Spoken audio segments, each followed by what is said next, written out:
Here in the Northern Rockies, dark winter months are outlasted in basements, dens, and nooks where kindred souls gather together to share intel, swap fly patterns, and relive the memories from seasons past. This gathering spot, known locally as the February Room, is the inspiration for this podcast. No matter the season, the door is always open to those with a fly fishing story to tell. Brought to you by CD Fishing USA, the North American distributor for composite development fly rods and accessories. 40 years of Kiwi ingenuity and graphite technology, now available at cd-fishing.us or your local CD USA dealer. Follow us on Instagram, YouTube, and Facebook. And remember to go fishing. Here's your host, the Carnops, and this is the February Room.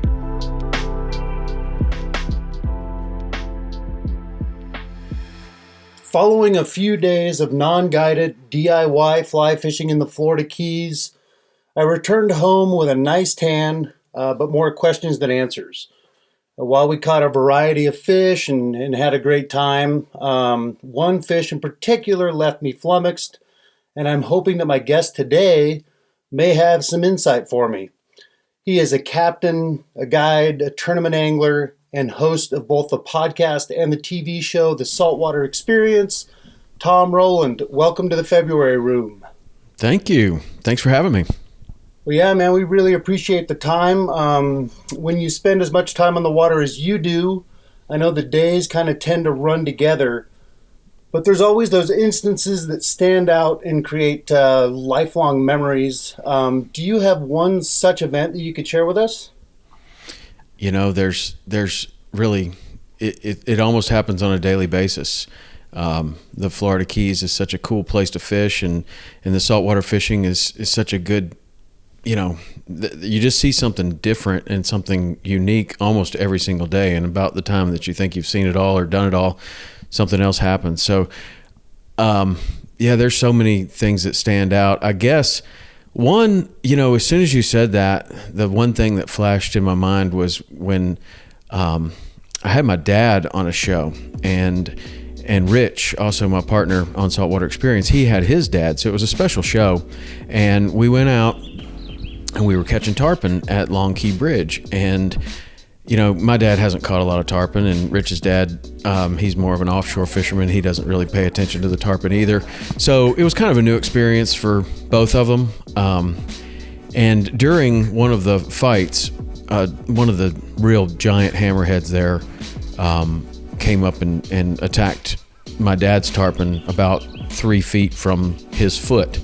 It really kind of freaked him out because, I mean, these things are like 12 feet long, and, you know, they're not, first of all, the tarpon was the biggest fish he had ever seen, and then something comes and eats it, which is, that tends to freak you out. Like, if you've never seen that before, I mean, if it's like, usually it happens with like a barracuda or something for the first time, and you know, the barracuda is the biggest fish you've ever caught. It's, you know, 4 feet long, 5 feet long, or whatever, and a shark comes and bites it in half, and that kind of tends to freak people out. But this one was even more so because it was rough. It was pre-cold front conditions. It was very rough.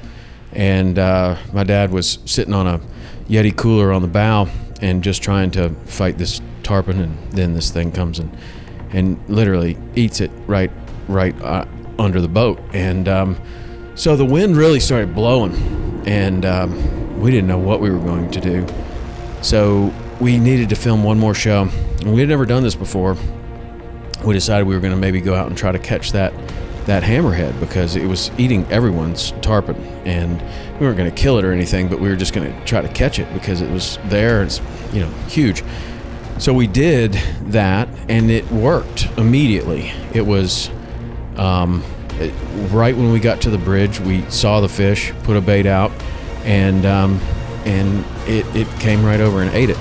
And there were multiples there, so it really opened my eyes because you when you're fishing there and you're having these attacks on the tarpon, you hate to see that, first of all, and oftentimes we have to just stop fishing and move on.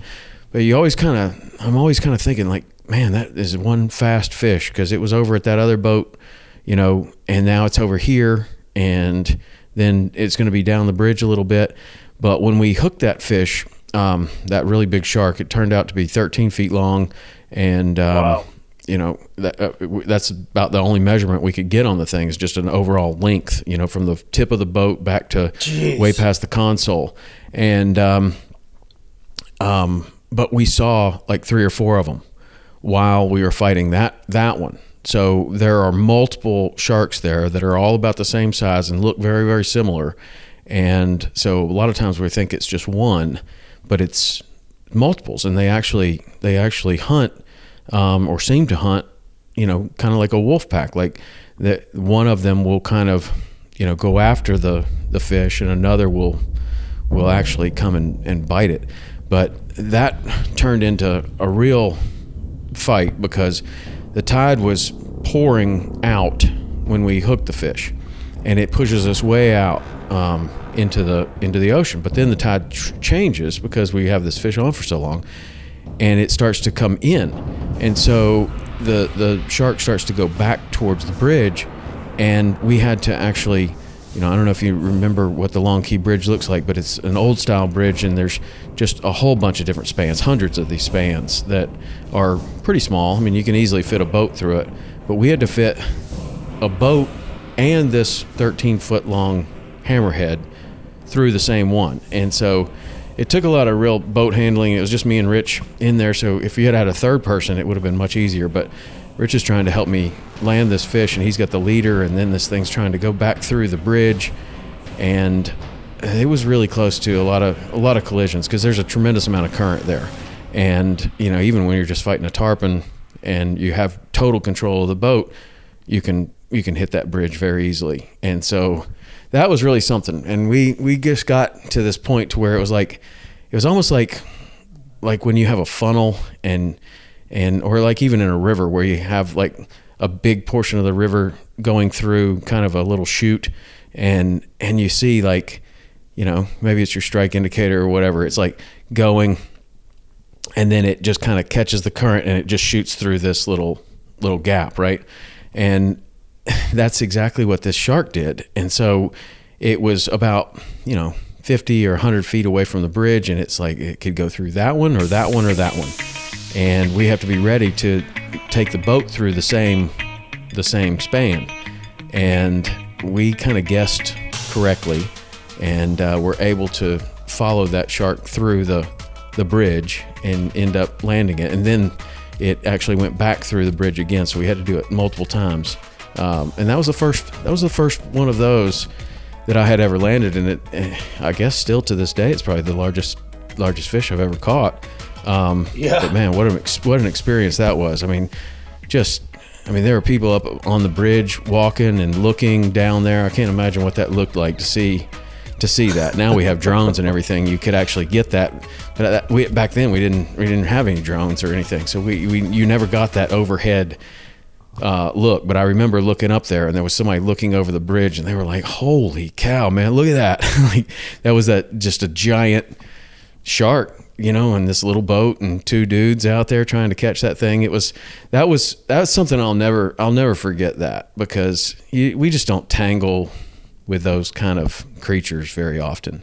I mean, we see them, but that's a big difference between seeing them and trying to catch them. And usually I'm fine just to, let them be. But that one had attacked a lot of tarpon, so I didn't mind catching him. Teach him a little bit of a lesson, huh? Well, that was the intention, but I'm pretty sure it taught us a lesson. Rich threw his back out and he was on his back for about 2 weeks after that, and I think the shark taught us a lesson, actually. Were you filming that? Did you get that on camera? Yeah, we did. We got that on camera. It was the first time it ever happened. It was probably about season 4 maybe of Saltwater Experience, and so now this is the 18th season now. So it was quite a while ago, and we only had 1 cameraman at that point. Now we have 2 cameramen and a drone and still photographer. Everything's gotten stepped up, but back then we had one cameraman, and he was able to get it, and it was just, I don't know. We didn't have any still. I have 1 photograph of that fish that was off of a camera. Actually, back then, you had cameras, and I think clients would leave their cameras in in the console or in the hatch all the time. And so you had people's cameras, and a lot of times they were just disposable cameras. They were all different types of cameras, not digital cameras, but film cameras. And people would leave them all the time. So there were always like cameras in the boat. And I think we took a picture with a disposable camera that I still have it of that fish. But that's the only, that and the show, those are the only memories that I have of that fish. Well, that scenario you described there with him, with the current and the fish and the bridge and everything is, that's enough of a rodeo if you're just fishing on your own. But then when you're trying to film it with a guy jumping in and out, that sounds like that was on the verge of being a real cluster bomb. Yeah, it was. And that happens all the time with tarpon. Like when you're fishing tarpon there, whether you're fly fishing or bait fishing or whatever you're doing, the tarpon will do that all the time. But a tarpon is literally a third the size of these sharks that you have out there. So and you can kind of, a lot of times you can kind of direct a tarpon kind of like a dog on a leash. Like you can really try to pull on them real hard, and sometimes that works, but a lot of times, if you just keep like a constant pressure and you just kind of, it's very much like a dog on a leash. Like if you really pull back on a dog, he's going to want to go the other way. And if you do that to a tarpon or any fish, really, they want to go the other way. But if you just kind of apply this gentle pressure, you can kind of coerce them to go where you need them to, either away from structure or in this case, like you can see that if they went through this one particular span of the bridge, it would be pretty bad. So if you can kind of just direct them a little bit left, then he'll go through the next one, and that's going to be way easier for the boat to get through. And you can kind of learn how to do that over time.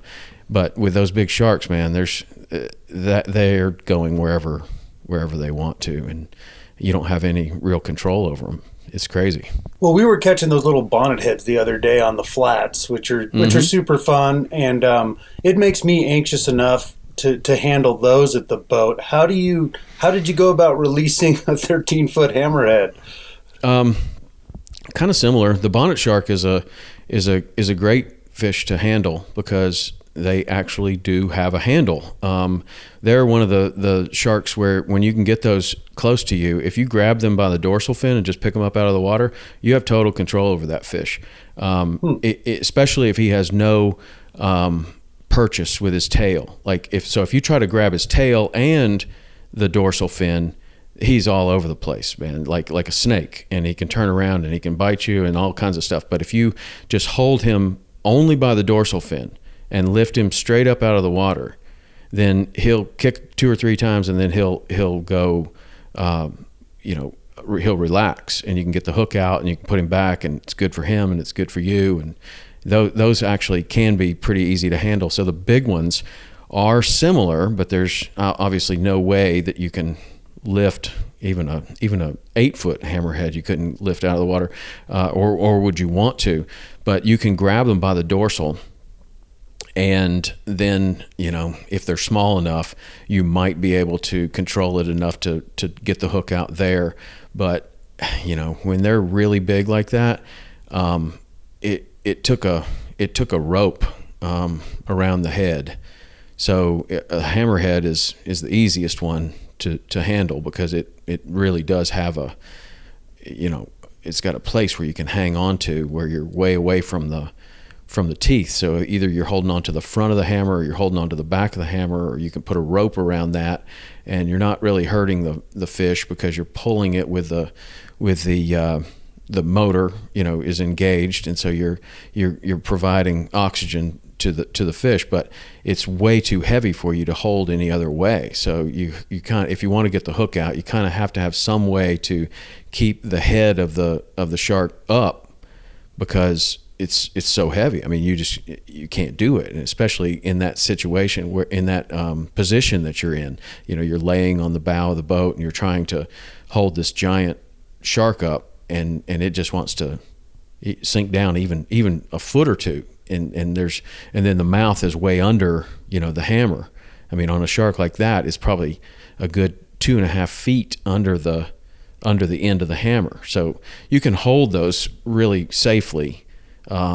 and you're nowhere near the mouth. But we did get the hook out of that fish and let it go, and we were able to do it. Well, cool. Well, I wish I would have known that about the dorsal on those bonnet heads before our trip. That's a good next time you can do that, because those bonnet sharks I think are super fun, and I spent tons of time with my kids fishing, fly and spin for the bonnet shark, because they are really, really good kind of fish to learn about sight fishing on the flats. You need to lead them, and you need to make a good cast, and when you do, you're rewarded. I mean, a bonnet shark will eat a shrimp really, really well, and they'll eat a fly too, really, really well. But you do have to make a good cast, just like you would with a bonefish or whatever. And they're great practice, really great practice, because you get a lot of shots sometimes, and they tend to bite pretty good. Yeah, and they're a great fish for a couple Montanans who are down in Isla Morada with a boat that are just trying to figure stuff out. Because, sure, as you well know, like, it's hard to go down there and just kind of do a DIY adventure and go, like, find a bunch of tarpon or find a bunch of bonefish, or those coveted really hard species are tough to find if you don't know what you're doing. But those bonnet sharks we found them in almost every flat that we rolled up on, and we'd spend some time trying to catch some snook and some other stuff, and then when we didn't have a lot of luck with that, we spent time fishing for those, and they really are fun. Yeah, nothing wrong with those. No, not at all. And on that note, I was really hoping to catch some snook on that trip in the back of my mind. I mean, I was just honestly happy to be down there and to be out of the snow for a week. Mm-hmm. And we lucked out on the weather the time we were there. We were able to get the boat out every day. Even though the locals were complaining that they air quote better bring the dogs in, because it was 55 in the morning or whatever. The weather was pretty cold. It's pretty yeah, cold for the Keys. For you guys, yeah, for sure. But it got progressively nicer every day, and we totally lucked out. But I was in the back of my mind, I'm like, oh man, I'd really like to get a nice snook on this trip, and I ended up hooking one, and it was just blind luck. This school happened to be rolling by when my fly happened to be in the right spot, and one of them ate it, and I ended up losing them. But the ones that we spotted and rolled up on and put a fly in front of just didn't show much interest. And I guess I was kind of under the impression that snooker is somewhat agreeable fish under a lot of circumstances, but that hasn't been my experience. What advice would you give, say, me, if I were going to go out and try to catch a snook on the fly for the first time? Well, I think snook are a sneaky fish. They're tricky, and they can be as tough as any fish. And if you're fishing snook in clear water, clear shallow water, good luck. I mean, it's tough. I mean, right up there with permit and bonefish, and you got to do it right, and you got to make the right approach, and really, I think to catch them consistently on fly, you really need to go to kind of the right area. Not that you couldn't catch them other places, like when you find them in clear water under the bushes or whatever closer to Isla Morada. They can be caught, but they can be very spooky, like more spooky than tarpon, and they just won't have any of it. Like after you make one bad cast, they just push back under the bushes, and you just don't see them anymore.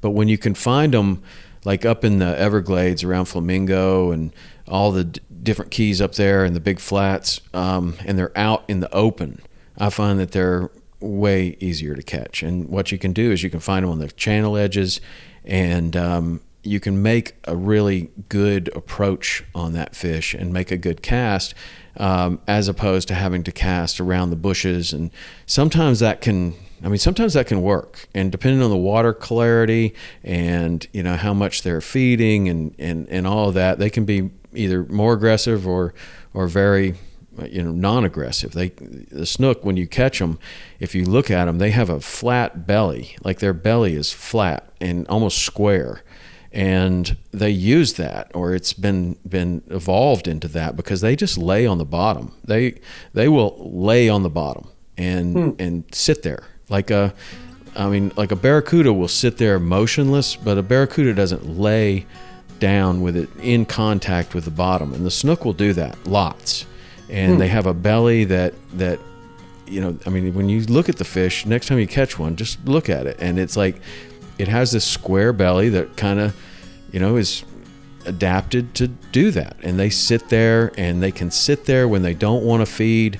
They can sit there in a tide change. They can sit there in an ambush position and wait to feed, like a largemouth bass or something like that. And they can just be tricky. But I think that when you're finding that kind of incoming or outgoing tide up in the Everglades, and you're seeing flats where you're seeing a lot of different fish up on the flats, like redfish and trout, and there's snook up there too. And up there you'll see all the different sharks and little sharks, and you're looking for a place where you got a lot of activity, and rays as well. And keeping a sharp eye, you can see those snook just laying there. And we have much better luck catching those on fly than we do catching them in other situations, I think.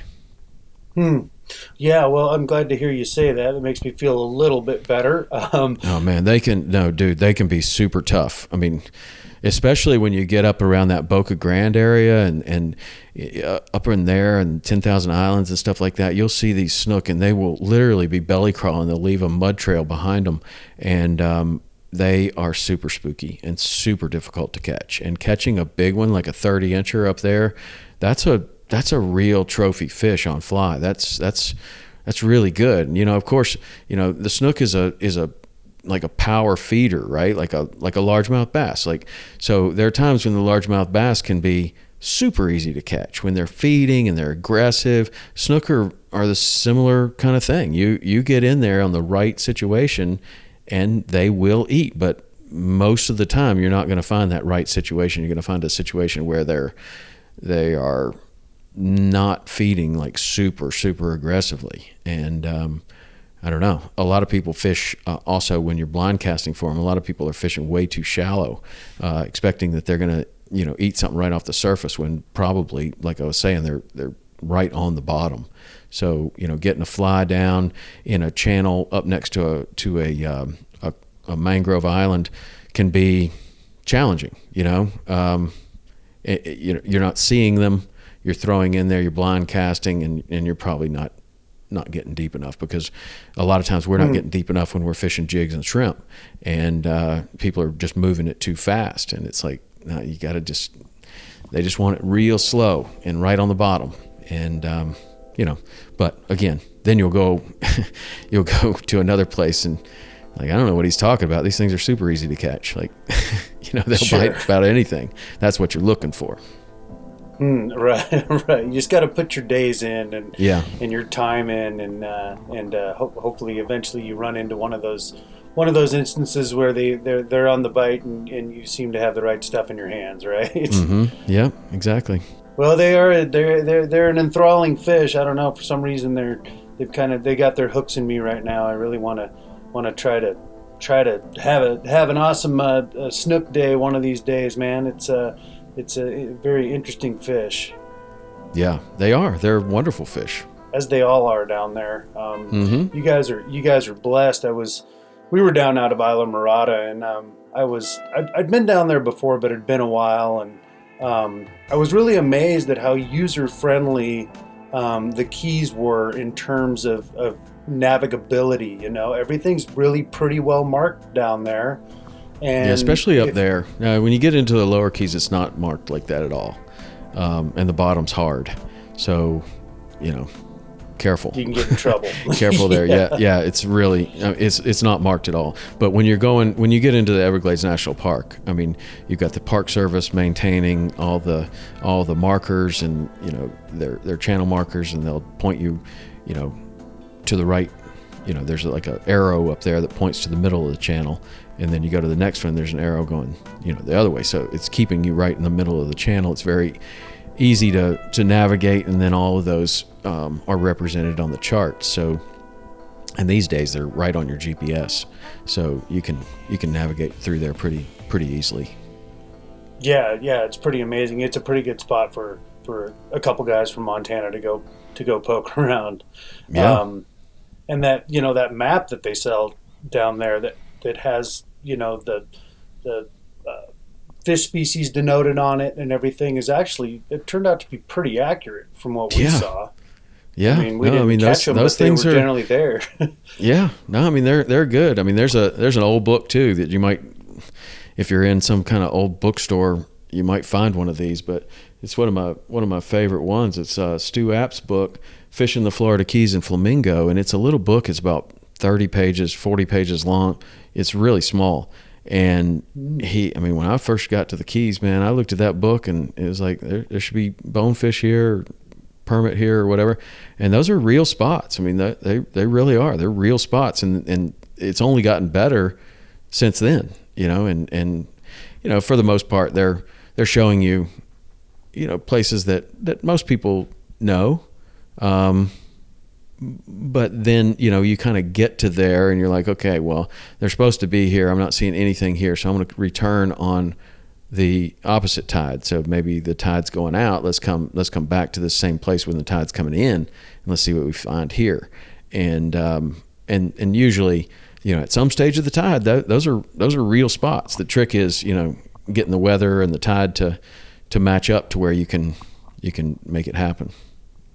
Yeah, so many variables in your environment down there. It's mind-boggling how many little things you got to pay attention to, and then it's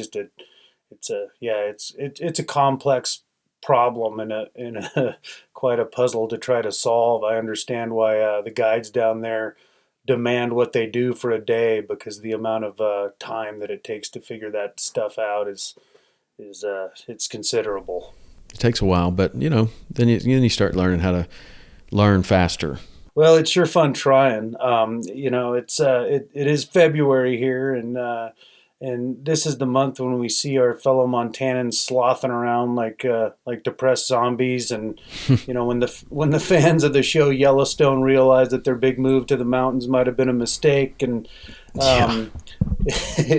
this time of year can be hard on one's mental health. And one of the best ways I've found to counter the winter blues is to focus on your physical health. And on that note, I need a good, healthy strategy to endure this month. So this morning I signed up for your 10,000 push-up challenge. Man. Can you tell? Yeah, can you tell me what I'm in for, Tom? It's exactly what it sounds like. It's 10,000 push-ups in the month of February, and I've done this. I don't know. I've probably done it 7 or 8 times now myself, and then I started just kind of putting it out there with the podcast that I was doing it, and maybe other people would want to do it, and it's kind of grown a little bit each year until last year there was a good number of people doing it, and I thought all year I was like, this is kind of a cool thing, and it's great that people want to do 10,000 push-ups, but I'd like to get more people involved, and I'd like to do it for some kind of cause. I didn't know if it was going to be a charity or what, but I started talking to my friends at Captains for Clean Water, and I was like, this might be something that could be good, and they were like, okay, well, like, how do you see it happening? And I said, well, you look at the water issues in Florida as an outsider, especially like you come down to Florida. Florida's beautiful. You like it. And you're like, okay, well, I understand that there's some water problems here, but maybe you're not talking to anybody that can really fully explain it to you. Or maybe you're paying a little bit of attention to it and you're like, okay, well, like around Lake Okeechobee, when it rains a lot, there's too much fresh water, and it goes out into the Gulf of Mexico, right down the Caloosahatchee River, and then it explodes into this big algae bloom, which kills fish and all of that. Well, that's too much fresh water. Well, at the same time, you've got all the levees and the dikes and the roads and stuff that have been built between Lake Okeechobee and Flamingo or the Everglades, and that is restricting all the fresh water. So in a couple of areas, you got way too much fresh water. In other areas, you don't have any fresh water. And so you have this very complicated, complex problem that seems like it doesn't have any kind of solution. And so my thought on the 10,000 push-up challenge was It's very much the same for people that don't work out all the time, or maybe they do. I don't know. 10,000 push-ups is a lot of push-ups, right? So Yeah, I thought, is. well, if you were able to have a team, then even if you just had a partner, then it's just 5,000 push-ups. And if you have 4 people, then it's just 2,500 push-ups. And over the course of a month, that's really not that much. So really, if we band together and we do small actions, we can accomplish really big things. And so I was kind of thinking about it. I was like, that's kind of similar to the water issues, because like really there are solutions out there that Captains for Clean Water is working on. And there have been solutions that have been voted upon, and the money has been earmarked for these projects, but they just haven't been started yet. And this is going back like 30 years. And so Captains for Clean Water knows about these things, and they're like, look, if we can just get more awareness around this issue, and we can get people to write their congressman, whether they're in Montana or Ohio or Florida, doesn't really matter, to let their representatives know that this is something that's important to them, that this is really big thing for the health of the water in Florida for generations to come.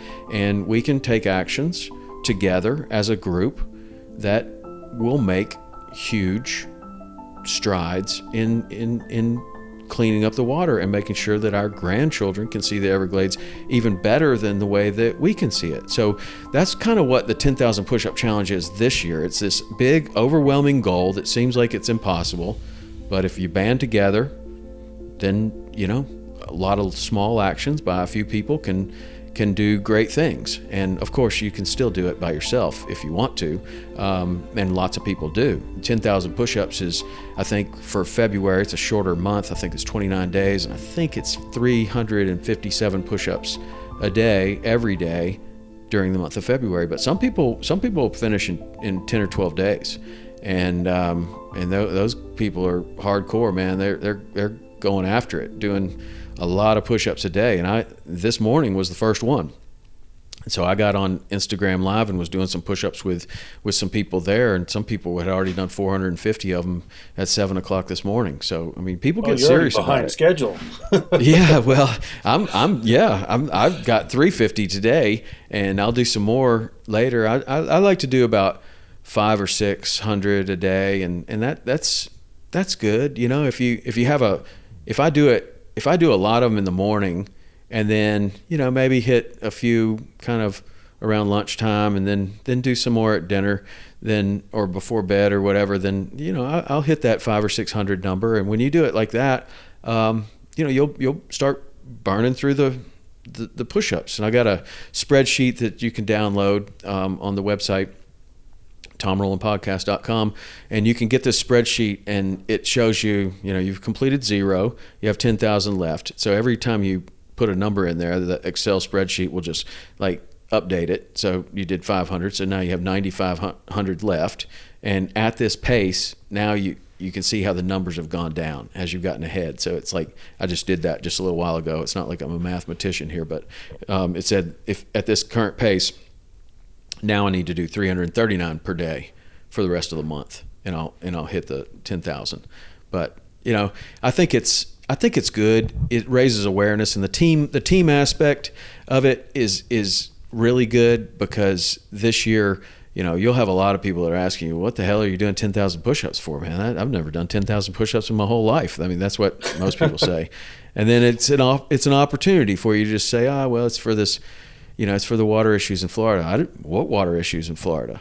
And it just is a good conversation starter. And hopefully we can get people to get registered and get on the Captains for Clean Water mailing list, so that you're aware of what's going on. And when time comes for action to be taken, Captains for Clean Water sends out these emails that just say, look, we need everybody to write their congressman about this. If you agree with this, then all you got to do is click this button and put in your zip code, and it will send a pre-written letter to your representatives. It's that easy. You just click the button at the bottom that says that you approve of that, and you're good to go. And it literally takes about 30 seconds. And those 30 seconds, if you're truly interested in in doing something, actually taking action for solutions instead of just complaining about them, those 30 seconds can be super valuable to the water issues right now. So that's kind of what it's all about, and I'm glad to hear you're doing it. That's awesome. Well, yeah. Well, I guess I should specify that I'm going to split it with my wife. So okay, we're both going to do it. Yeah, man, it's all about participation. That's awesome. I don't know. 350 a day is a lot for me. It's a lot. It's a lot for for most people. You know, it really is. But you'll see, man. If you have a partner, and then you know, if you guys start getting to where you don't feel like you're getting them done or you're getting behind, it's okay to recruit somebody for a couple of days and just say, hey, you want to help us knock out some push-ups, and the question's going to be, why would I want to do that? And there's the conversation starter. So that's what it's all about. And it's just kind of a fun little spin on trying to educate people on the water. Well, I think it's fun. Most people don't think 10,000 push-ups is fun, but it can be something that you didn't think that you would be able to do. And a lot of people surprise themselves at how they can complete the challenge. Well, yeah. I mean, it's just a great way to have a good, healthy outlook on the month of February, and kind of set the tone for the rest of the year. Then, for as an individual too, and as you mentioned, it's a little bit of a metaphor for a bigger cause, right? So yeah, exactly. If everyone can band together and knock out 10,000 push-ups, then maybe everyone can band together and improve the water situation down in Florida, which is critical right now. Or send 10,000 emails to the people that matter. That's really what will make the difference is really that, letting the representatives know that this project is super important to the people that vote them into office, and they will listen to that. Right. And to sign up for the 10,000 push-up challenge, you go to tomrowlandpodcast.com. Is that right? That's it. And there's right on the front, there's a big button that says sign up for the 10,000 push-up challenge. You can go right there, and it's very easy. Just your name and email address, basically. That's all that anybody's asking for. And really the purpose of that is just to keep everybody informed and educated on what's going on with the water. Great. And then the spreadsheet's on there that you can follow. You can track it over the month, and then if you're doing this challenge, you tag Tom Rowland on Instagram. That'd be awesome. Tag Captains for Clean Water as well, and I'll repost it on my story. And then I'm doing these live things too, where if anybody wants to, you can get together and do push-ups together on social media. It sounds like just a tremendous amount of fun. I don't know. I think it's fun, but it's all for a great cause. Yeah. Well, cool. Well, before I let you go, Tom, I read somewhere that you threw a 130-foot cast with a standard 5-weight rod. That's correct. It's super hard for most of us to practice and learn how to cast the length of a fly line, which is 90 feet generally. Mm-hmm. So in order to hit those big distances, if a fly caster wants to learn how to break the 100-foot mark, other than just practice, is there a specific thing that you would tell somebody to work on?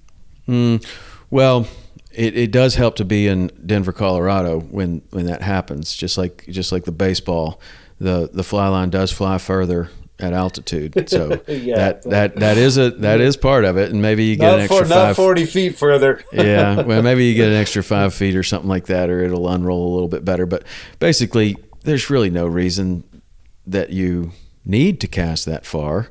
It's really more of a trick.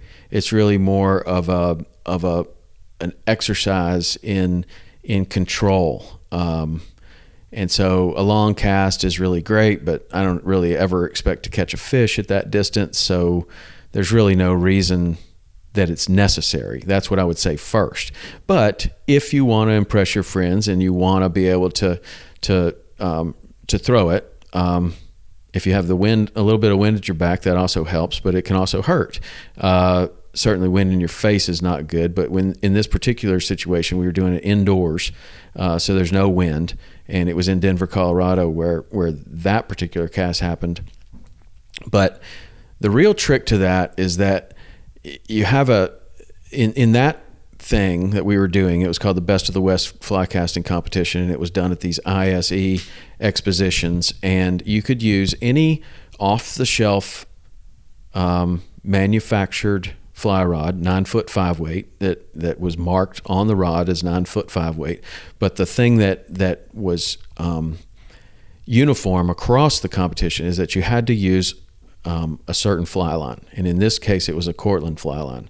And it could be any fly line, but as long as everyone is having to use the same fly line, that makes the competition even, because if you got a shooting head or you got different types of fly lines can easily be thrown further than other types of fly lines. But one of the things for maximum distance is that the length of the fly line is very important. So if you had a 130-foot fly line, you could maybe throw even further than you could with an 80-foot fly line, depending on how well you were able to organize the line and shoot it. But backing and fly lines hate one another. I don't know how they exist on the reel together, because I think that's why they hate each other so bad, because they have to lay right next to each other on the reel all the time. But when you start stripping out all of your fly line, and then you start stripping out 30 feet of backing, the chances of making that cast are small, because you're going to shoot the 90 feet, and when that backing starts to shoot out, it's very thin. It gets caught around, if you're outdoors, it gets caught around the grass, and it can easily make a knot between the fly line and the backing and get tangled up there. So there's a real trick into how you organize the line, and anytime you're going to cast a long way, whether you're bone fishing or red fishing or tarpon fishing or whatever, you're going to pull the line off the reel, and then you're going to re-strip that line back into the cockpit of the boat, or re-strip that line at your feet there. And what that does is, when you just strip it off of the reel, all of the line that you're shooting out is on the bottom of the pile. All the line that should be on the pile's reversed, right? So the line that you shoot is on the bottom of the pile. The line that's coming off the reel is on the top of the pile. So you have to reverse that line. And so you strip it all out, and then you re-strip it back neatly at your feet. And the backing needs to be well away from the fly line. Otherwise it tangles really bad, and it's super frustrating. And so that's really the trick, is organizing that line so that you have it to where the line that's coming off the top of the pile that's the order it should be going out in. And obviously the backing isn't on the bottom of the pile of fly line, but it's set on a separate pile. So there's one little pile of the backing, which is in real big loose coils, and then the fly line is in a separate pile.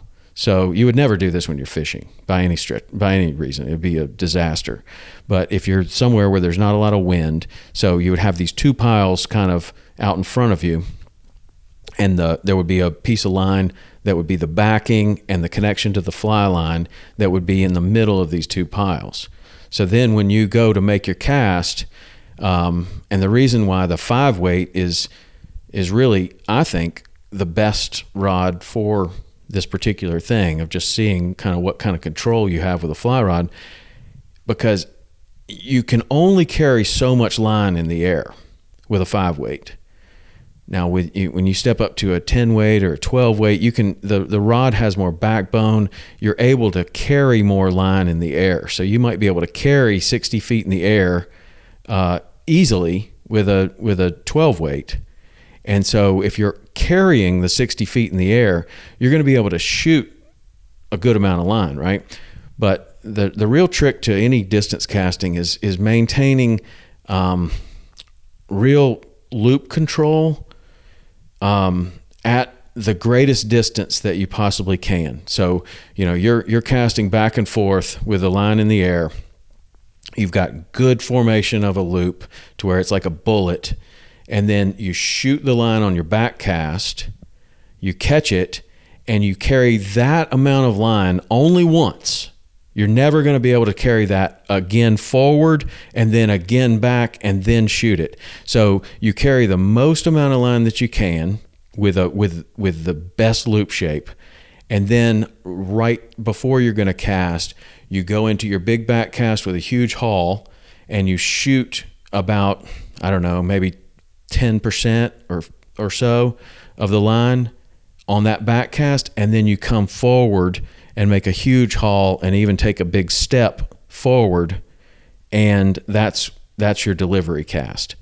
So where a lot of people make a mistake is they try to carry too much line in the air, where the real trick to the distance is how much line can you shoot. And that can be a combination of a lot of factors, how clean your fly line is, but a big part of that is how much line are you able to carry with a perfect loop shape before you shoot that line on the back cast. And then can you, like if you shoot too much and you've got a 5-weight, that rod just kind of collapses and won't deliver a good loop shape out forward.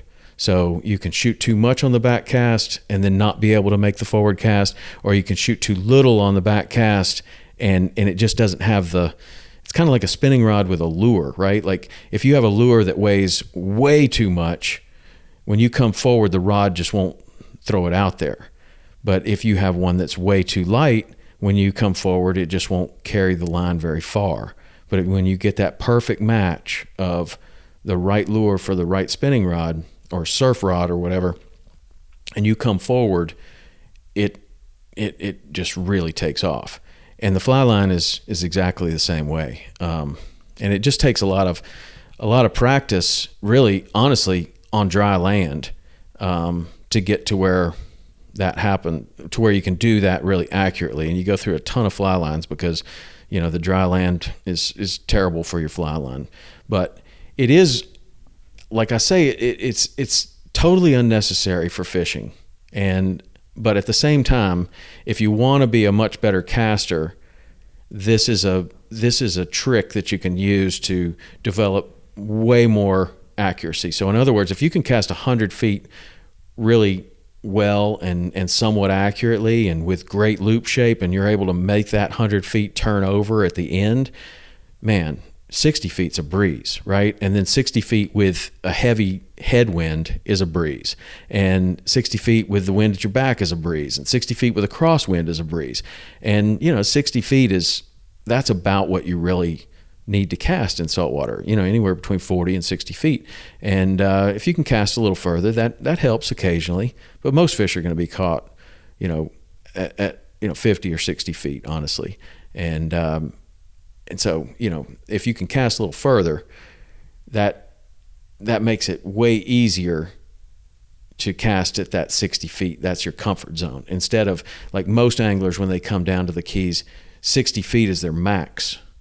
And so now it's a lot like weightlifting. Like what if 100 pounds was your max, and you go in and you're trying to, lift 100 pounds, 50 times. Well, it's the max that you can lift. It's going to be very difficult. But if your max is 250 and now you're asked to lift 100, it's easy.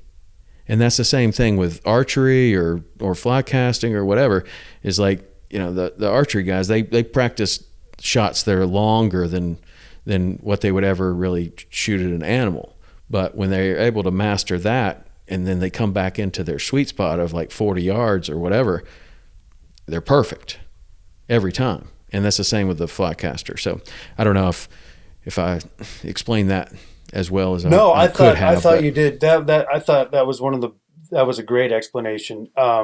And from a fishing perspective too, learning to shoot your line on the back cast is useful at shorter distances. Like if you're streamer fishing, whether you're in the salt or on a river, and the distance of your target's going to change on your next cast, it's useful to be able to know how to do that. Like you mentioned, it absolutely is. And it also helps you to keep from whacking yourself in the head, because if you're fishing a double girdle bug rig or a big streamer or whatever, and a lot of trout fishermen do it with a rod that is lighter than the task requires. I mean, some of the trout flies that you use in Montana weigh the same as the redfish flies that we fish in Florida, and we would fish that with an 8 weight, right? Trout fishermen, they'll fish that with a 6 weight. Like, that's the biggest rod that they've got, or they don't want to go any heavier or don't feel any need to. So in that situation, even if you're in a drift boat and you're going down the river and you're only 40 feet from the bank,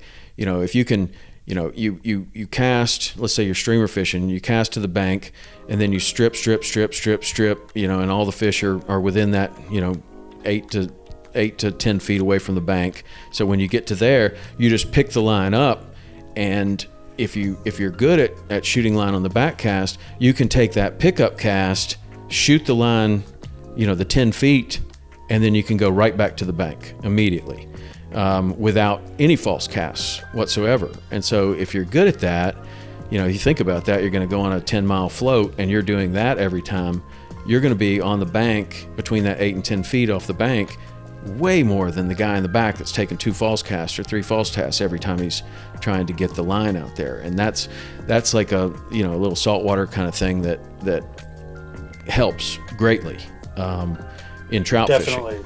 And when you're doing that, it helps to clean the line a lot. And at least if that's the style of fishing that you're doing, a lot of people neglect line care, and that kind of line care, that kind of casting, and you might need to clean the line a couple times a day, and you'll notice that, wow, that is awesome, or get a new line.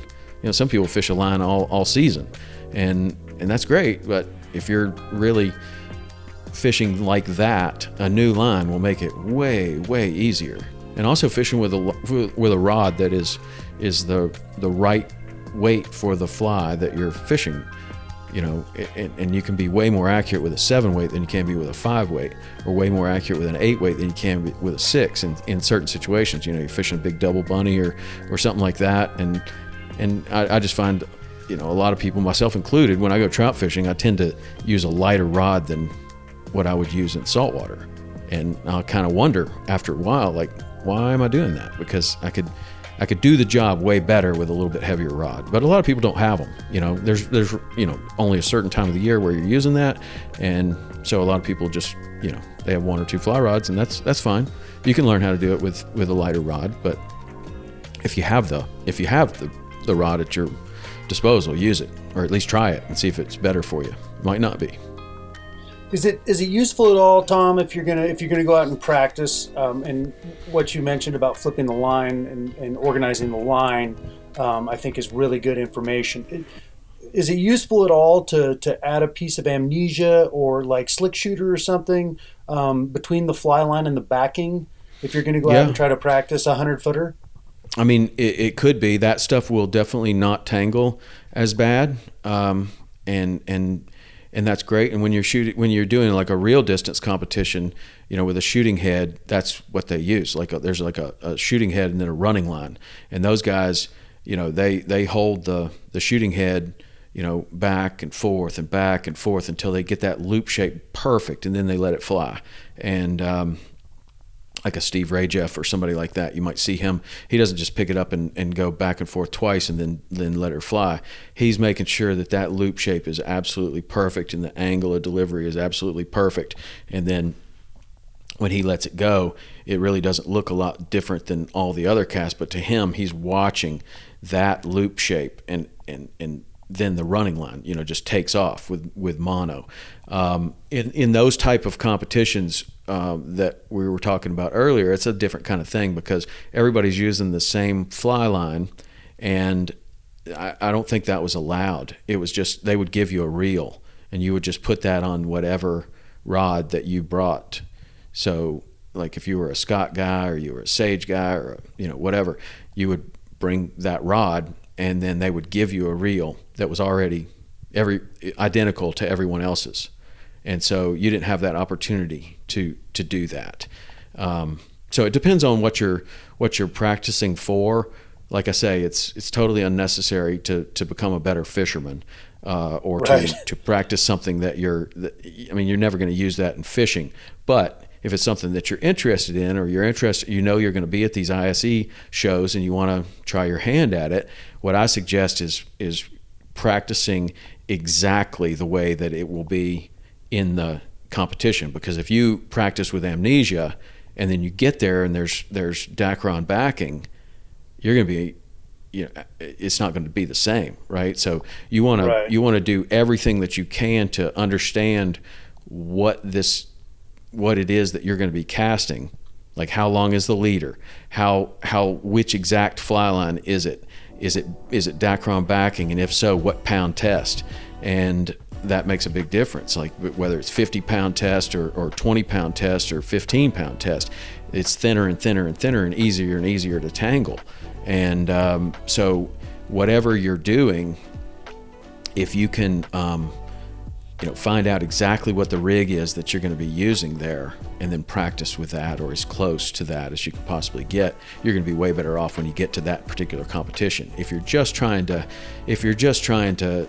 cast as far as you can, I don't know, you're probably doing it because you're trying to be a little bit better, and maybe you want to impress your friend sometime and outcast everybody at the barbecue when the fly rod comes out. That's cool. So if you think about that, it's like, okay, well, what am I likely to get? You're likely to get a standard 5-weight rigged for dry fly fishing, right? Like, it's going to have Dacron backing. So that's what I would suggest practicing with, because that's what you're gonna have, as opposed to some sort of party trick where you got the amnesia, which is definitely going to help. That's definitely going to help, because the tangling is a big part of it. A lot of people can throw it plenty hard and under plenty control to shoot the line, but the trick is really, can you organize the backing so that it's going to shoot out there without tangling? And that's a tricky thing, Gotcha. That's good information. Well, I've taken up enough of your time. We really appreciate you sitting in with us today, man. This was awesome. Again, to sign up for the 10,000 Push-Up Challenge, go to TomRowlandPodcast.com. Tom's the host of the Saltwater Experience on Waypoint TV. You can follow him on Instagram at Tom_Rowland. And any other avenues that folks can track you? That's mostly it. Instagram's the really only social media that I personally look at that much. I don't go on Facebook anymore, really, and so it's just really Instagram and the podcast. It's easy to get hold of me there. Go to thefebruaryroom.com, where you can access a complete library of our podcast and read more about our guests, their fishing stories, and favorite fly patterns.